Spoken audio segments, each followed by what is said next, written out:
So we're going to go around the room in a minute, and I'd love to invite each of you to share a little bit about who you are and what makes you so epic, or why other people think you're epic, even if you don't. But for this panel, we're talking about magic and superpowers. So the greatest tales of wizards and mutants and masked heroes always return to identity, courage, and character. In a world wrestling with power and responsibility, this is why stories of magic and superheroes matter more than ever. So first question for the chat. Who's your favorite superhero? Please go ahead and let us know in the chat right now. And then as we get through all of this, as usual, if you have thoughts or questions, go ahead and comment them. We'll shout them out and present them to the panelists. So can we go around briefly and share who we are? I am Dominic, founder of LegendFiction. As I've said before, consummate dork, can never watch enough movies or spend enough time talking about movies with people. Like to talk about some of the best stories that have come up this past decade, perhaps, in terms of magic and superpowers, and with great powers coming, great Snicker bars and stuff. Over to you, Allison. What's your 30-second pitch? My goodness, I like to say I'm an author and I write emotional fiction with a hint of sarcasm.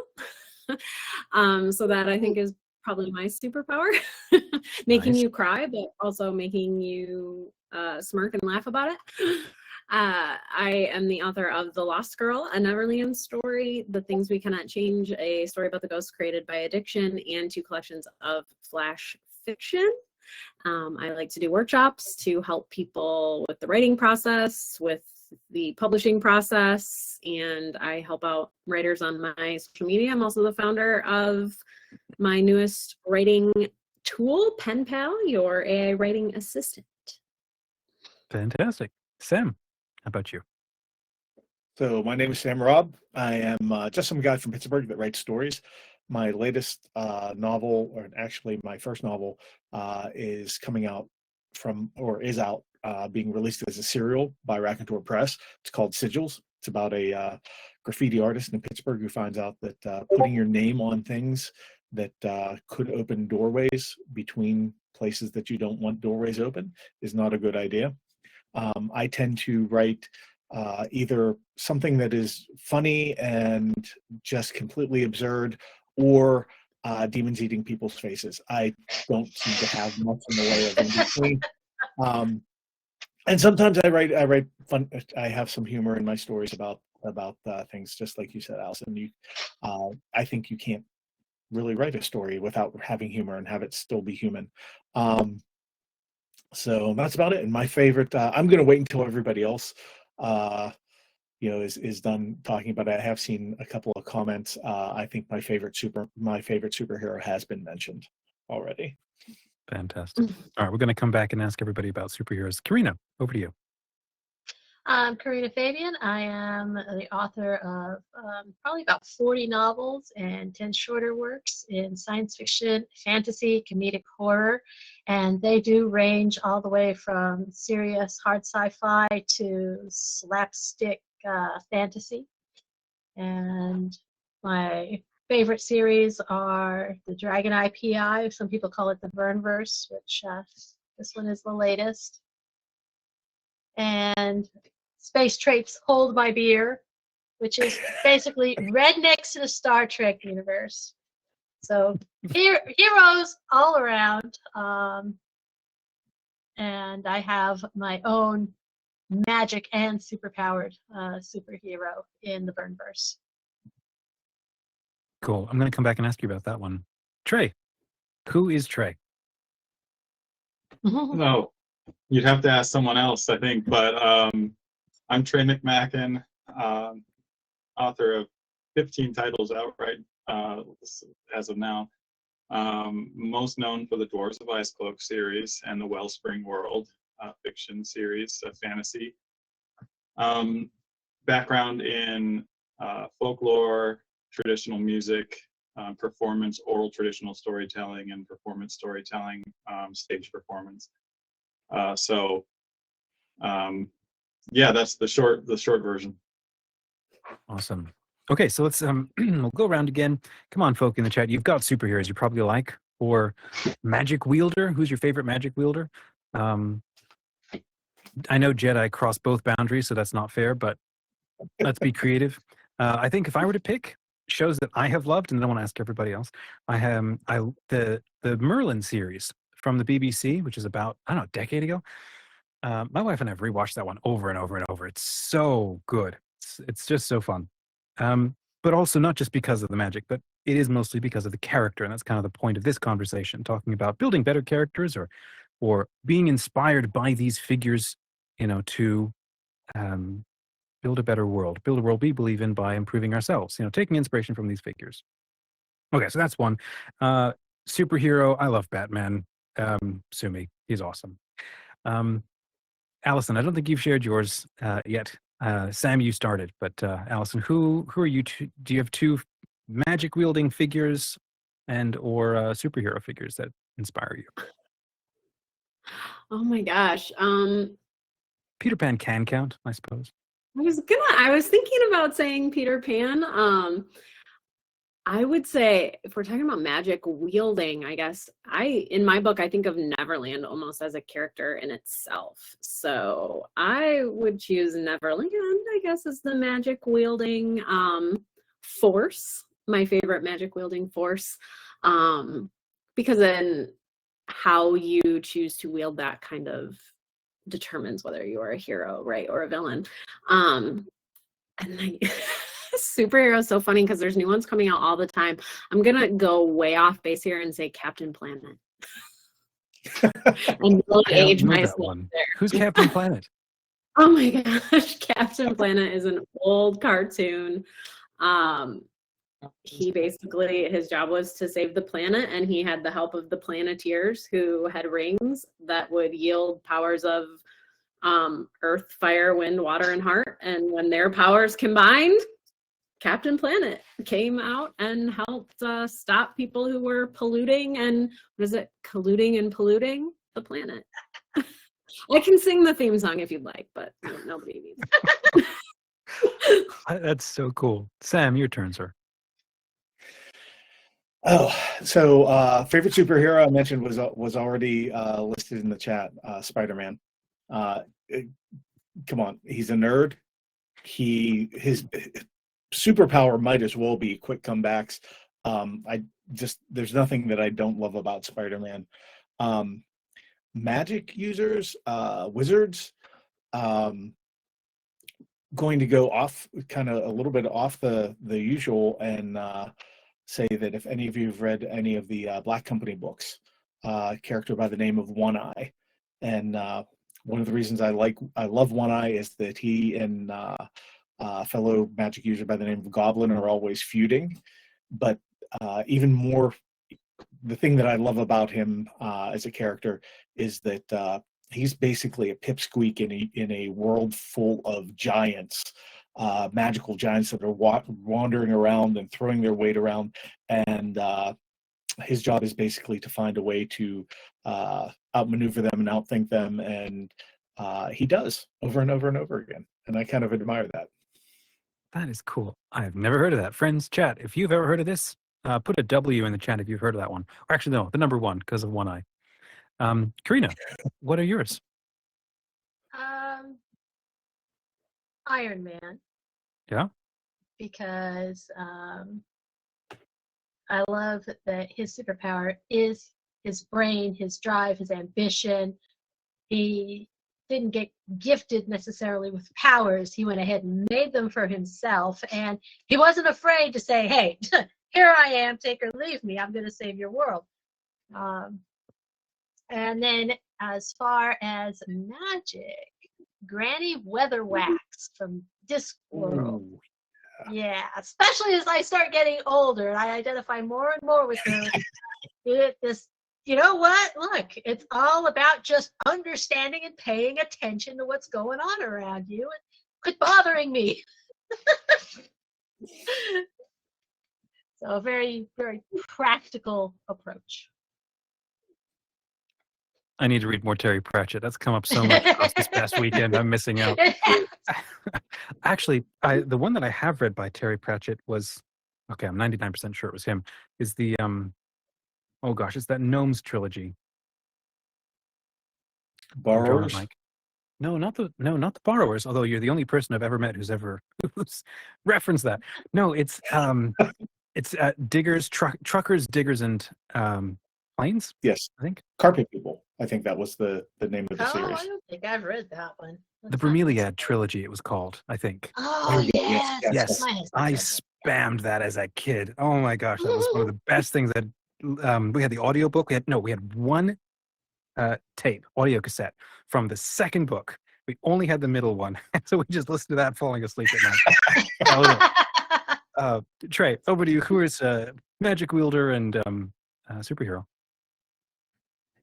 You know, Karina just made me think of, I've just spun my mind off on a Terry Pratchett tangent there. I was thinking, Rincewind, Yes. his superpower is really luck and just surreptitious good fortune, despite constant tragedy following him everywhere.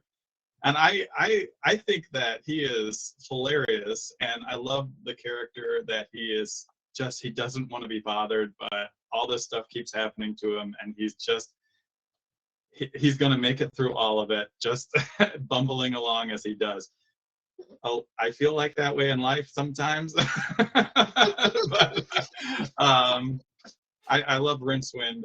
I've always liked magic users more than the prototypical superhero. And I could never get into some of the superheroes because I find, for example, Superman to be one of the least compelling characters in all of fiction. Because I just don't see that like internal struggle. I'm like, oh, okay, he's got no like real weaknesses. Okay, fine, I know kryptonite, but and I've always been like, superheroes. I like Batman most because he's not a superhero. But I love, for me, magic and superpowers are an opportunity to put a character in a situation that really reflects on their humanity, not their exceptional nature.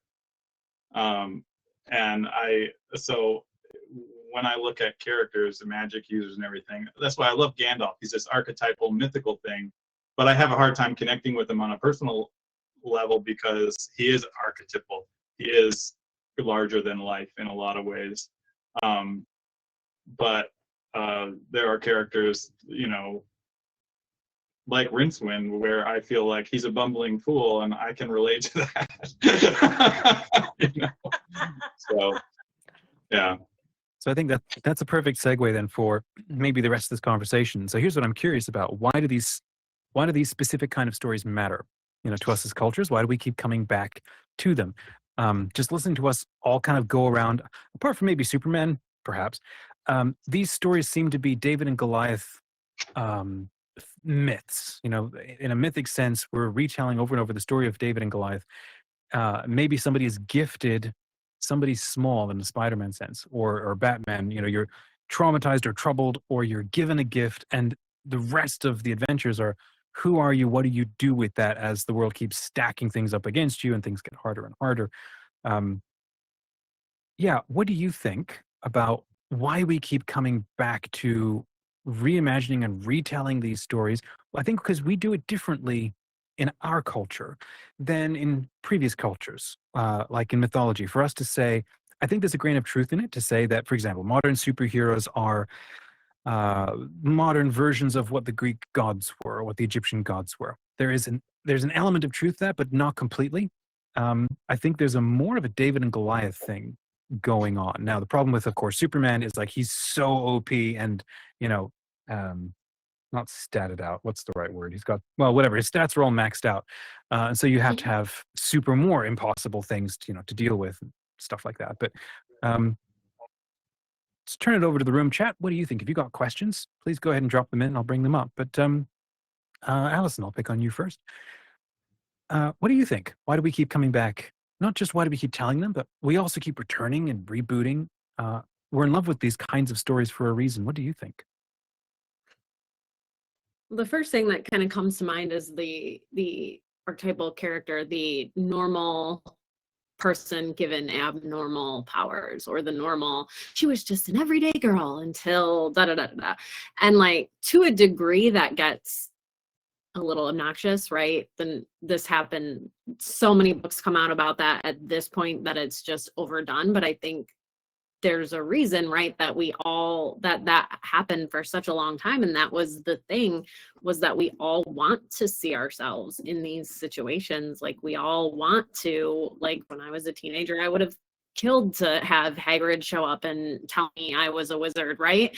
And we want to believe that who we are as a person would be enough to do these crazy things, these abnormal things, these heroic things. And that's why it's not somebody that already has these gifts in these stories stepping up and doing these things. It's somebody that doesn't. It's somebody that's just everyday, that's just average. And I just think we all want to see a little bit of ourselves in these characters. And we all do, when it's, when it's normal Harry Potter, when it's normal Frodo, he's normal in his world, right? We all just want to know that we can have these adventures and step up when it matters, whether we have magic or not, or some superhero, some superpower or not. I know that's probably a very basic answer, but that's kind of the first thing That's good. No, thank you. Sam, what do you think? Why do these stories matter to us? Because fundamentally, if I can quote Tears for Fears, everybody wants to change the world. No, seriously, we've got these are power fantasies, but they are power fantasies in a very specific way, right? Batman and Superman came about in a generation where people were worried about truth, justice, and the American way. Hey, what does it mean to be American? What are we doing? What are we fighting for? Where are we going? Right? Worrying about justice in a very real sense. Kind of that's Batman. The embodiment of Batman is justice, right? That's who he is. If DC were to decide that we're going to retcon Batman and he's actually been the spirit of justice operating in this world, nobody would blink an eye.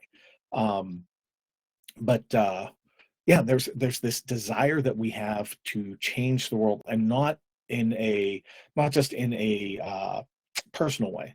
Like, people were like, oh yeah, I would get rid of this guy, and he's this thing at work that I don't like, and I would have a better house or whatnot. It's more there are things that are fundamentally wrong in the world that we would like to see corrected, and there are things that we fight against. And for example, you go back to Superman. I'll pick on him, right? One of the things that I saw with Doomsday, and I think a lot of people give that story arc kind of like you said, oh, I have to give Superman somebody that's worthy of him. One of the overriding characteristics for Doomsday was just cruelty and violence. And for Superman to go up against that was really interesting, because you're like I think somebody else was saying, I can't remember, just here or earlier, it shows us, was a few minutes earlier talking to Caroline Furlong about it shows us that's something that can be stopped. That's the fantasy. We know that exists in the world. We know that those dragons exist in the world, but it shows us that we can be knights that can fight that. Thank you. That's good. I'm actually with the Superman side of things. I get the sense that the challenge of that superhero as he's evolved is how can you stay human when you're super powered to the max? And that does seem to be a routine return of the question, and like the James Gunn movie really doubles down on that sense of what does it mean to be human when you have all the powers in the world. And America, for example, on the world stage kind of acts and feels that way, and some of us have look at the role that we play and ask, can you stay human? Or when you do win and you defeat the Goliath and then you become Goliath, are you going to change, or how are you going to do better? I think that's one reason why we come back to that story. Anyhow, my thoughts. Karina, what do you think? Why do we come back to these stories generation after generation? Well, I think Allison and Sam really have the pride of it. It's twofold. One, it's wish fulfillment. And we want to imagine ourselves outside of our everyday lives, and superheroes and superpowers give us the way to do that, and meeting those impossible goals that for us would be impossible, but oh, if only I had the power like this person, you can get in there and escape. And we all need to have that little escape now and then to refresh us so that we can come back to our own reality and deal with the issue at the office. But also, I think that something that struck me when you were first introducing this question was that superheroes and how they've been portrayed have changed over the decades. I mean, when Superman came out, he was there, defending truth, justice, and the American way, and there wasn't a whole lot of how am I as a person? How will I grow? And now every movie is all about his interior angst of fitting in. And it's like, could you go punch a bad guy? And it's okay. We've changed that. And that's a reflection on us. And I think on our own focus as a society. So, and I'll leave it at that. To quote the Red Queen from Alice in Wonderland, the Tina Margarino version I grew up with, where she goes, "There's too much talk and not enough action." Trey, do you have a thought before I want to come back and ask about how superheroes are changing and maybe why, because that's really intriguing. But Trey, why do you think we come back to these stories over and over? Well, I mean, if we push the timeline back a little bit, even before like the advent of comic books, humans have always been fascinated with creating stories about exceptional events that are beyond, or at least the epitome of their everyday life existence. So you have, for example, I'm going to take Beowulf as an example. We have this larger than life, not superpowered in the way we often think superpowered, but capable of superhuman feats individual. And he's set within the world of the time period, but he can swim across the sea. He can wrestle sea monsters. He can, defeat the dragon, and he is upholding these virtues within the cultural landscape that it comes from. He is the Anglo-Saxon superhero. And you go throughout cultures and you'll find these superheroes throughout history, whether it's in the oral tradition or the written tradition, as they end up being, if they stick around long enough. And I think people have just a desire and an enjoyment of extraordinary events, things that are beyond the pale of, what's realistic. You get so, and when you get someone who seems larger than life, people will embellish those stories, and you wind up with these mythic figures. So I think it's a part of a human impulse to enjoy things that are just larger than life and more exceptional than what we experience on a day-to-day basis. I'm sure that a lot of Anglo-Saxon kids, but the adults as well, I mean, this would have been sung in the meat halls and everything, as a sung performance, were just enthralled by the idea of this figure who embodied everything admirable in their cultural landscape. So, and you can learn so much about a culture by seeing their superheroes. So it's basically, in some ways, it's the culture creating something in their own image in order to express themselves, like what was just being said about Superman expressing sort of like America at that time period. Beowulf expresses the Anglo-Saxon culture at that time period. So I think that cultures are generating these stories out of sort of something that they're dealing with. That's really fascinating observation, that cultures create these icons or symbols of exceptionality. And I think, Karina, you want to say something. I'll get to you in just a second, if that's okay. I'm thinking of transition from like Achilles to Robin Hood, right? Achilles is a bit of a superhero, if not an actual straight up superhero from the old times, but he's not only flawed, he's also probably can be read as a villain or as a bad good guy or something. And he's definitely not of the caliber of a figure as Robin Hood is. Now, Robin Hood might not be a superhero, but he's kind of the Batman tier of superhero, where he is held up as a symbol of exceptional action making, or heroism, because he puts his skills and his abilities at the service of the weak and the defenseless, the most deserving and the innocent, and so on. You don't see that with Achilles. Achilles is out in front because that's where he's going to earn the greatest glory. And so you see a shift or a transition of values and why superheroes matter. So that's going to be my next question to everybody, which is, how have superheroes changed over the last century? Like Sam and we've already started mentioning this, but Karina, you had something you wanted to say, and then we'll go back to the other question. Oh, I was just having this vision of little Saxon kids in the moors going, "I'm gonna be Beowulf. It's my turn. My Beowulf's bigger than your Beowulf." Yeah. Okay. So let's talk about how superheroes have evolved over this past century. Sometimes it's been a bit cringe. Sometimes it's been a bit grim. There's been a lot has happened over this past century. A bit of a staggering progression of human culture and human connectivity and stuff.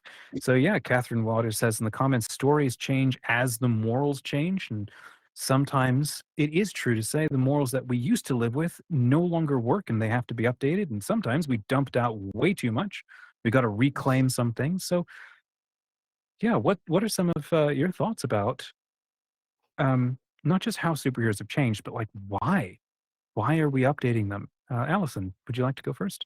You can decline if you wish. Anybody can. No, I was kind of thinking about this as everybody was talking, bringing up really good points. I think not so much that they have changed, which I agree they have, but I have also noticed that the challenges they face have changed, kind of based on the challenges we're facing as a society, right? You were kind of saying that. I almost think we're leaning toward a little bit more of a trend of superheroes facing human problems, and we're focusing on that. Like, I mean, this happened with The Incredibles, right? All of their problems were very human. I think we saw this in the most recent Fantastic Four, that the ultimate choice at the end, I don't want to spoil it for anyone, but it was a very human choice that they had to make. They were given this family choice about family, not necessarily, it was also to save the world, but and so I think the more we kind of struggle, our morals change, and the more things we struggle with as humans, we want to see for some reason, and I don't know if this is a good thing or a bad thing, we want to see our superheroes struggle with those things too, because those are a lot harder to overcome than just, punching a villain in the face. And this is also a little bit, I thought of this with The Walking Dead, because it can be a con. This is also why I stopped watching The Walking Dead. I stopped when it became very much humans versus humans and not humans versus. Yes. Because I don't want to see that in my entertainment. We see enough of that. And so like you could kind of think of that the same with like Fantastic Four and these, human struggles. Do we want to see our superheroes facing these human struggles? Because we see that every day. Or do we want to just see our superheroes defeating the bad guy, the alien bad guy, the monster bad guy, so that we can kind of escape from the things that we're dealing with in the news and everything? So that's a very long-winded answer, but yeah, that's kind of what I was thinking about when we were talking about that. That's very good. Thank you. Sam, what do you think? Very, very spot on. One of the things that I will say is I think we went back in the probably late 70s, 80s, right? Starting and into the 90s, got into making our superheroes way too human. And I'm thinking of like the number of times that you saw comic book arcs with, this superhero is now going to be a drug addict, or this superhero is now going to be a violent, involved in relationship violence. I won't go further than that, right? That was kind of the begin. I think the first steps of trying to, like, okay, we're going to deconstruct these guys. We're going to take these idols and show you that they're no better than we are. And I think that Allison, what you were talking about, the where we are now with, like, the Incredibles, which is fantastic, was like, okay, now we've reached the point where we can look at these characters and see them as humans who have more capabilities, but we're not going to idolize them. They have problems just like we do, and that makes them a lot more relatable. Someone mentioned earlier, talking about Gandalf. Oh, hey, he's literally an angel. How am I supposed to identify with that character? But you can absolutely identify with Bilbo Baggins. I think we're kind of taking some of our superheroes and making them more like Bilbo, right? We're giving them some troubles, we're giving them some hopes, we're giving them some situations where we can look at them and say, I absolutely understand what that would be like to have those superpowers and to still have human problems, because being able to throw a rock at everything or launch yourself into space doesn't do much. I saw someone mention the Fortress of Solitude, right? That's where Superman goes to get away from it all, literally, and it always has been. So these characters, at least in the last couple of decades, we see are much more human in that they've got problems that we can identify with, and their superpowers make them more capable of dealing with some things, but still leave them very human in other ways. I think that's a great comment. I'm going to be really annoying and say, I think we can identify with Gandalf when you're raising a 2-year-old. Then all of a sudden our stats make sense. But we'll come back to this, or maybe y'all can comment on this. I think you're right that we've had a lot of deconstruction about heroes. And I think in so doing, we've missed the point about what they serve as literary contributions to the culture. And that's kind of why this whole con and everything that we're trying to do here is because we recognize that storytelling and fiction is not just something you do just to make money and to be weird and to be interesting or imaginative, but it actually does serve a purpose. There can be high watermarks and there can be like fun levels of stuff, but there's something mythic going on with storytelling, especially when you're dealing with magic wielders or superheroes, and everything that's being said about superheroes can also be leveled at how magic is wielded in fantasy worlds, because frankly, they're like superheroes in fantasy situations. Karina, over to you. What do you think about how they are changing and why? Well, I'm looking actually at Anjanette's thing. She's saying morally great characters are still popular rather than the kind, good underdog that finally gets their breakthrough powers. Where's the line between making them human and making them corrupt? And I think that's unfortunately where the trend is going. That line hasn't just been crossed, it's been mutilated with, what's that one on Prime now that is about... The Boys? The Boys, yeah. and like you were saying, how superheroes now have to exemplify the social problem du jour, and there isn't really that separation, and in some ways we're going back to the Greek gods, where every story was about how they were having an affair with something weird or someone. And I'm old. I want to go back to where they do stand for something that's a little bit above, where, like Uncle says, great power comes great responsibility. And I think you're absolutely right. Seriously. Yeah, I think you're absolutely right. I think that The Boys is a guilty pleasure for me, but I think that if you understand what The Boys is doing, you then understand what half of Greek myth literature is about. The experience of Achilles would probably be similar to seeing Homelander come at you. And so you're right, we've lost the sense of a figure as a cultural icon or an exemplar of a virtue we can all maybe look to as a culture. gem on my soapbox. Trey, get on your soapbox. What do you think?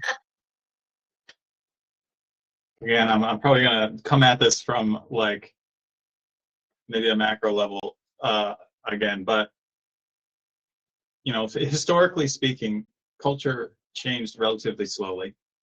In the scale of centuries, everyday life changed very little. But now we're in a media landscape where cultural change is accelerated. Mhm. So our storytelling change is accelerated. So we're experiencing story fads in terms of years. We've even crunched it down. Maybe before a little while we were there at decades. Now we're literally in fads in the span of years. This is unheard of in human history when it comes to storytelling. So as a media landscape, if you're marketing this stuff, let's say, you have to constantly be finding angles because the volume is such, the saturation is such that you're constantly creating angles. So we're cycling through this stuff at an incredible rate.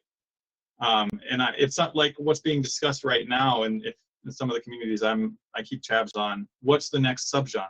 Because we're going through this romantasy thing right now. It's going to burn out pretty soon.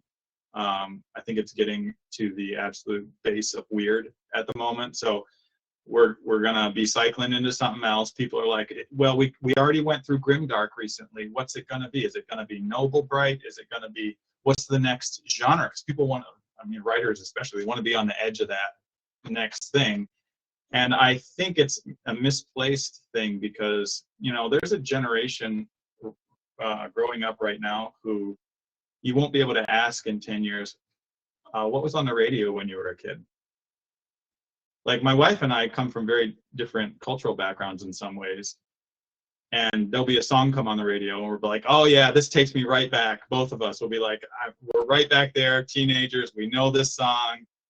You know, even the current generation, they don't have that same experience because they have incredible variety at their fingertips. And so we're going to, I think, my projection is we're going to experiencing like increased fracturing of media into subgenres and the availability of what people want within those subgenres. So whether it's going to be in the mainstream or not, I'm not sure. But even right now, fantasy is divided into so many tiny little subgenres that you can find and get what you're looking for typically. So I think we're seeing this hyper rotation of cultural taste and just an attempt on an edge. It's unprecedented. I don't know where it's going to go, but my feeling is it's going to fracture. So I'm going to keep pulling on this thread with everyone. It's going to be my last question, but let's pull it forward. Let's talk about what's going on right now, but more importantly, what next? What would we like to see? Because here's one thing I find, Trey, you're absolutely right. What's also happening at the same time is that we have new stories that are become like super stories or these super spreaders. For example, Lord of the Rings or Harry Potter and maybe Avengers or something, where the whole planet is all of a sudden unified around specific stories. And most of these aren't set perhaps in the specific modern culture. There's a timelessness about them. And we can almost relax and gratefully, desperately unify around the fact that they're more mythic than they are immediate or contemporary. And I think that may be an answer for these bigger stories that can unify bigger swaths of us beyond all the little groups. But I'm curious to go around and ask folk, what would you want to see for moving forward? Like you said, we're going through cycles. Here comes the grimdark and here comes the noble bright. But I think you're right. That's looking at the game or playing the game the wrong way. Maybe it's about trying to find the deeper things that are true, that are just going to keep enduring beyond the cycles. So in terms of your interests or the heroes you like or the magic, you know, the sense of doing more when you are gifted a specific call or charism, what do you do with that? Who do you become? What do you think, Allison? What do you think? Oh my goodness, that question went. All right, let me rephrase it because yeah, you're right. I went a bunch of different ways. Let me rephrase it. How would you fix yeah, superheroes or magic wielding, how would you fix it? I fix it? Okay. Well, I think the first when my wheels started turning was, where do you want this to go? And I don't know that I know where I want it to go, but I have a theory, and it's just a theory. I always say that there's a pendulum, and the pendulum is it's gonna swing, and it's gonna swing, and it's gonna swing this way until it can't swing anymore, and then it's gonna come back all the way back. And so I think we've seen, and we've been talking about here a lot, morally gray heroes, seeing the humanity of heroes. And for a while, there was a huge uptick in villain stories. So we showed that villains are human too, and now we're kind of showing that our heroes can be very flawed and almost villainous in a way. And so the pendulum's over here, showing that superheroes are just human, da da da da da. And so I almost have a feeling, especially given all that's going on in our world at the moment, that there is going to be a pendulum swing back to wanting to just see old school good versus evil. The good guys are good, the bad guys are bad, and they're just fighting each other. There might be maybe some Fantastic Four elements where like there's family dynamics coming in and things like that, but you can even see it in the bringing back the vintage style of the Fantastic Four filming and the acting and all of that. I just wonder if there's going to be a little bit more of a pendulum swing back to just keeping those stories a little more simple, straightforward, not so much morally gray, but we just want to know who the good guy and the bad guy is, and we want to see the good guy kick the bad guy's butt. Yeah, there you go. Sam, how would you save the world? If I knew, honestly, I would be out there writing it right now. And I'm not sure that I do know. I know what I think I know what I would like. Yeah. Yeah, I would like to see the bad guys being the bad guys. Like you said, I would like to see the good guys win. And not just, I think that's the maybe a difference. I would like to see the good guys not just win, I would like to see them triumph. Mm-hmm. I would like to see evil not defeated for now, not in this incarnation of the world or whatever. I would like to see evil get so curb stomped that you have a good, your world is going to be good from then on. And I don't know that we're going to get to that. And I don't know that we can get to that without, like Trey was saying, without that media cycle just mixing things up so tremendously that on one hand you get some of those stories, on the other hand you get completely different, like very darker stories. I think what I would like to see, honestly, what I find myself feeling a desire for is something more. And I've mentioned this before, something more Arthurian, something where we're not talking about, necessarily a superpowered individual. We're talking more of a Batman. We're talking more of an Iron Man. We're talking more of someone who steps up and does what's needed and does the right thing because it's the right thing, and carries through with it. And whatever they happen to face, whatever challenges, they assemble a group of people around them that allow them to help continue the fight and make that work. That's what I would like personally. Yeah. I like your point. I think you're right. I think that there's a lot of reasons why superheroes are told, and a lot of different reasons for the stories, but it seems obvious to me it's an essential part of the idea of a superhero story, or maybe a magic wielder story, that it's about using those gifts to do good, and to do right so that evil can be vanquished and the world made a better place. And everything else is just window dressing on that sort of central idea. So I think you're right that we need to get back to that. If you don't have that story in your psyche or in your culture, you have, well, modern day, really, you have trouble. Different age groups, especially younger. I think that's why superhero stories have always tended younger. They're for the boys in the garrison. They're for the girls hitting the world and growing up and getting out of childhood. You need to be anchored in a story like that. Good matters. Evil is supposed to be out of here. And we have to step up and fight for what is good and true and what truly matters. Karina, what do you think? Let's start with superheroes, because I think that superheroes and magic wielders are being treated differently in the media. And I'm thinking mostly in visual media. So for superheroes, I would, one, like to see fewer origin stories. We know where these guys come from. I'd also, it's them against the world, but why do their allies also have to be against them? Every time you turn around, the government is shackling them somehow when they're trying to help. And less of the angst. I don't mind a little bit of a B plot where they're dealing with something, but when it overtakes the A plot, that's what I would like to see less of. And I would like to see some original heroes. I'm so tired of the Avengers. And now it's like, they show something, I'm like, who is this? And my husband's like, oh, it's from that comic. And I'm like, are there no people outside of DC and Marvel that we can do stories about? And the answer is definitely yes. So I would love to see more original material. On the fantasy, the magic wielder side, I'm pretty satisfied with the variety that's out there.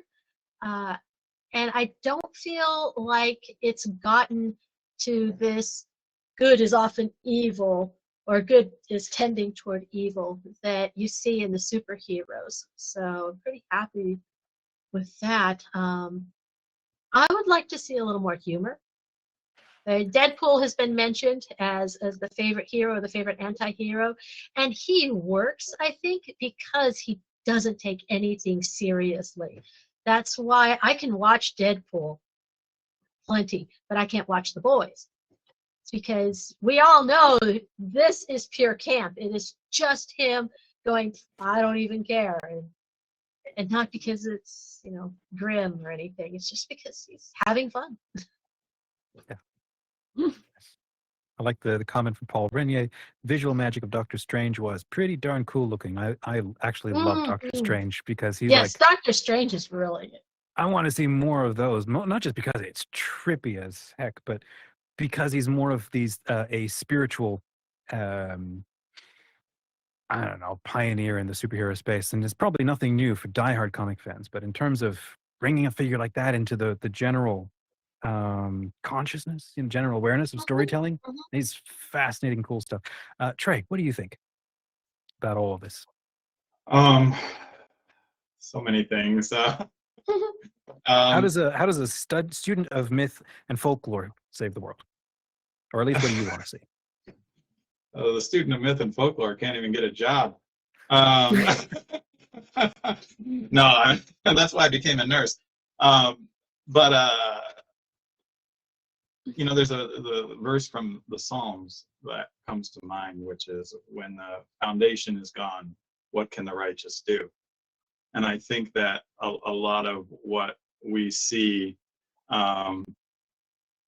in terms of our cultural confusion is a loss of objectivity, subjective morality, complete subjectivity in worldview. They can't afford within that worldview to have an objectively good character, because then they have to define what is good and make that true within their story. So I think that a culture that is operating on subjective morality has a great difficulty with heroes. Great difficulty. They can do anti-heroes, they can do villain arcs, they can do things like that, but they don't know what a hero is, because it would force them to define good things in a way that is, now you can do that to some extent, but you tend to end up with these relativistic constant moral quandaries, everything. There's no real right and wrong. So I think that it's difficult to have a culture that's lacking in that objectivity, writing really objectively good characters. I feel like the culture struggles with it. And I love to see humanity in characters. I love to relate to their human struggles. And I love to see that within the villain arcs. But sometimes it's good to see our human struggles face consequences and moral consequences. I love if I identify with the villain and the villain has to face the consequences of that. That's a good story, you know what I mean? Because you have to confront yourself, like, so I think the way, you know, how do you fix it? I think you have to be able to write goodness in a way that's compelling and not boring. There's a great 19th century author who could do this like no other author I know, who is George MacDonald. George MacDonald, and not just in his fantastical works, but in his entire catalog of non-fantasy fiction, he wrote good characters that were interesting, true like paragons of virtue who were interesting people. He had a attunement with the idea of goodness and the idea of righteousness and the idea of love that wasn't boring and one-dimensional. It's an extremely rare talent and extremely hard to do because you have to be really tapped into that. And you know, I love George MacDonald. I don't agree with him on everything, but he could do that. And we need storytellers who can make good more interesting than bad. It's a big challenge because you really need to do some soul searching about what that really means. But that I think is what we're looking at as what we need. I think that is an awesome closing observation. And actually, I'm going to go around and ask everybody what they think about that, what comes to their mind. So, closing thought from me on this is, I think one reason why superhero stories, and I think lumping magic wielders, you know, in there can be similar. Like, for example, Aragon maybe he's like a superhero in dragon epic stuff, but the sense of there's the line from scripture where it's like, you know, there's a moment when comes when a man leaves his family, right, and he bonds with his wife, and there's that breaking point where you are no longer inside the safety of the walls that your father and your former family offered you. Now you have to take that power, take that safe making, take that power that made you comfortable and sort of safe, or with under whose shadow that you trained, that needs to now be inside you, and you now have to go out and offer that to others. And I think that a lot of superhero, you know, Frank, it's like it's a warrior story. It's a tip of the spear warrior. When everything is in, you know, your back's against the wall, you need somebody to come and save you. We tell these kinds of stories for people who need that kind of an example in their life. Like somebody made in the comment, we need less superheroes on the therapist's couch. It's like, yeah, that's not where they're supposed to be. They're supposed to be out in front, punching the schnitzel out of everybody who deserves it. That's the point of that kind of a story. Now you can side quest and other stuff, but I don't know if anybody has ever heard of this Australian comic, which he's right there for me next to Batman, called The Phantom. All right, he's all in purple. It was a sort of horrible movie in the 90s that I kind of loved as a kid. Now I don't as much, but he had a skull on his hand and on his ring, and every time he met a bad guy and he would punch them, he'd leave a skull mark on their face. And the legend was, for the ghost who walks was his name, legend was that as long as you stayed bad, that skull imprint remained on your face until you became good, and then it melted away. Now, it was never really proven within the lore of the story of the comics that went on for like ever, but it was pretty awesome. So, closing thoughts going around the room. What does everybody think? Any closing thoughts or recommendations for people? Allison. I think we've all said it. I don't know. I just really liked the question about making good, or the comment about making good more interesting than evil, or than bad. It's pretty hard to do, I think, and the people that can do it, I think, because even I, as a reader, like, I am intrigued by those villain origin stories. I will tell you what, like, as a reader, as a consumer, I like a good, not even just an origin story, a good villain origin story. So I agree that that it's a hard thing to do. And I'm not going to be the one to do it. I'll tell you that much. But, Sam, I saw you nodding earlier. Any thoughts? Well, there is one talking about. I noticed the comment. Someone said we need more Christian characters and heroes, and some of the things that stand out, kind of a confluence of superhero and Christianity that doesn't get talked about a lot is Harry Dresden Files. When I read the first Dresden Files book, it was Harry with his friend Carpenter. I'm blanking on the first name, but they're rescuing children from a burning orphanage. And he's with a Knight of the Cross, a gentleman who's bearing a sword that's forged from one of the three nails that pierced Christ on the cross. And Oh, that's not epic at all. no, that's not epic at all. That's the start of the story. And throughout the story, there is no question in that, in that universe that God exists and Satan exists, and that they are at war with each other. And it's really interesting to me because Harry, of all the people that sees this and gets to experience this literally, he interacts with demons and angels, and he kind of puts it off. I'll deal with it later, which is so human. But the other author that are speaking to comic books that really kind of surprised me, and I really enjoyed, Kurt Busiek in his Astro City stories. There's one, and I will kind of spoil it all for you because it's worth reading even if you haven't. He does a story about a priest who's turned into a vampire, and he takes on his superhero identity as the Confessor, and he wears a cross on his chest, and it continually burns him and reminds him of who he is and what he needs to keep control of as he goes out to do good. I mean, that is not just a Christian that is a metal superhero. I loved it. It's a great comic. If you have the chance to get to read it, go get it. And Kurt does some amazing comics, period.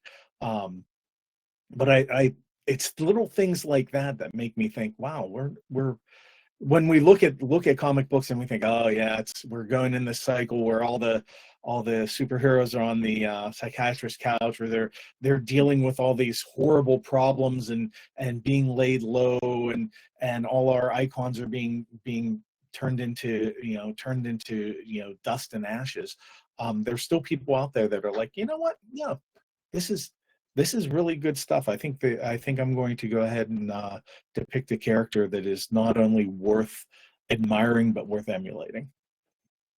Brilliant. Thank you, Sam. Karina, how do we make people good, bad guys bad? Well, first, I want to see more characters like that. more than mainstream, because yeah, they are out there, and they're very compelling, and it's a shame that especially the movie society is so stuck on recreating what's already here only in their own image. But I think the thing that we need to remember is that good can be very interesting, and good doesn't mean you don't have problems, but it means that you have better skills, better strength, better attitude for dealing with those problems. And it is perfectly possible for good people, good superheroes, to feel despair but not to lose hope, and to not have to end up on the psychiatrist's couch because they can find the tools in themselves or with friends. So I think just remembering that that is possible. And, you know, we can complain all we want about, well, the movie industry is doing this and the TV industry is doing that and the publishers are doing this, but when it comes down to it, we vote with our dollars and what we decide to watch or not watch. So thank you, Karina. Trey, you stirred the pot on this one. I'm going to give you a chance if you want to follow up on how to make a good character interesting, because I'm going to throw your book out for the first one of the Dwarves of Ice Cloak, because you created a phenomenal character that left me in tears by the end of that book. He's not perfect, but he is good, and he is seeking to be good. So you kind of did it. And I'm curious what goes through your mind as you start to wrestle with that question yourself. Well, thank you for the kind words. For me, I tend to approach good from the as a redemption arc, not necessarily as a starting point. So the work I'm working on right now is all of a redemption arc. It's someone who would be stereotypically a villain. How does he end up as a good guy? So what happens in someone's life to take them from this to that, or what drives that redemption arc? What drives that change of heart? What emotionally is going on there, spiritually, mentally, that has someone turn from evil and turn to good. That is interesting to me, because that deals with character change. That character has an arc. That arc can be very interesting because it says to everyone who reads, like, it's possible to move in that direction. Now, I'm a Christian, so I don't believe that we're capable of accomplishing it. I believe that that's a gift from God through Christ. But I think that there are all sorts of times in our lives where we have to stop and go, I want to move towards God. Just like the story of the prodigal son in the Bible. The father was waiting for him to come down the road, but he had to come in a far foreign land. He had to come to his senses and go, I would be better off as a servant in my father's house. So I think that moment where, the prodigal son moment, he's in a pigsty, he realizes life is awful, and he has a moment where he goes, wait a second, maybe there's something better, and that's possible. So, I could go on more scriptures. Those who come to God need to believe that he is, and that he's a rewarder of those who seek him. Is there something that happens in someone's life that goes, no, I'm going to choose something else. I'm going to choose something better. So for me, writing characters, that's more what I like to do. I don't want to have someone who's like just perfect and good right from the get-go. I want to see someone encounter and overcome and reach a kind of resolution in their character to where they can deal with what they're have become and what they are. Right. I think that's a fantastic thought. I love the definition that the difference between a superhero and a villain is that they're both put through the same trials, but the hero is the one who doesn't give in to the despair or the addiction or the trauma or whatever. The definition from Dumbledore, where he looks to Harry and says, what is it, like a time will come where we will have to choose between what is easy and what is right. Not just what is evil and what is right. Like, technically, you never really choose evil. You choose what is easier. And it can feel utterly impossible to choose anything else. And you end up with being Luke Skywalker, ugly crying, and throwing yourself back because there's no other option, but I cannot choose, dinner with dad because it doesn't end well. At least that dad in that situation. So there you go. I think the hero or the story of a hero is somebody who doesn't give in to the weakness, or perhaps finds a way to crawl back out of the well, to crawl back out of that pit of darkness, which is technically the whole story of Batman. Batman Begins that Nolan did is he's a boy who falls into a well, a psychic well, right from the beginning, and it takes him 3 movies to finally crawl out and get back into the light. I love that series. Okay, friends, thank you so much for joining us today and for hanging out. Karina, thank you for letting us steal some of your comedy routine time, but everybody head on over to her link in the expo. I really hope that you all enjoyed the con. This is the last panel of our convention. If all goes well, we'll come back to an app or a browser soon next year in 2026. But I hope you've all enjoyed your time. It has been incredible to spend time with you. May the lore be with you.